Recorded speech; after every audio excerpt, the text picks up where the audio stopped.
In our final unit of study, we are going to be looking at religions from the Middle East. Now, we skipped the religions of China and Japan because we had gotten behind due to some technical issues with Moodle. We've skipped that unit, and we're now going into the unit on religions from the Middle East.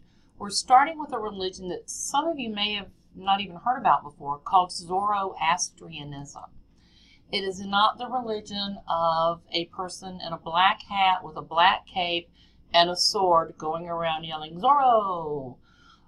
It's much, much more sacred than that. I guess sacred would be a good word. So we're going to talk about Zoroastrianism, and then we're going to talk about Judaism. And then in the next block, we will talk about Christianity and Islam. I chose that order based on when the religions appeared. It is believed that Zoroastrianism is probably one of the oldest religions, really without a beginning date. Judaism is considered to be next in line, then of course Christianity, and then Islam. So as we go through this, you're going to be learning about and talking about what we call monotheistic religions. Now, monotheistic religions are religions that believe that there is one true God, and that it is that God that is to be worshipped, and that God has a personal stake in the lives of all of humanity. So this all-powerful and all-personal God is not thought to be just some God way out there that kind of set everything into motion and then, oh, well, whatever happens, happens. In monotheism, there's a belief that God truly does care and is involved in humanity's life. Now, it's up to humanity whether or not they choose to worship that one true God or not.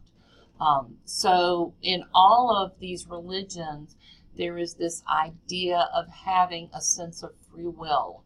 You can either choose to follow or you can choose not to.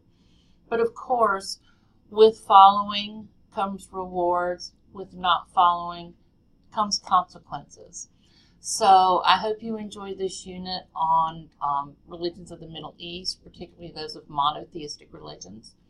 Let me remind you of a few things. The final exam must be proctored, so be sure that you schedule a time with the Proctor Center. Now, your final exam, you may use your book, you may use your notes, but it has to be proctored. And also, I will be making some additional adjustments to the calendar.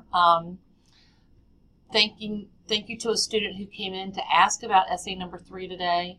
Since we didn't do the unit on Taoism and Confucianism and Sikhism, I've already removed essay number 3 from your requirements. So your next essay will be essay number 4.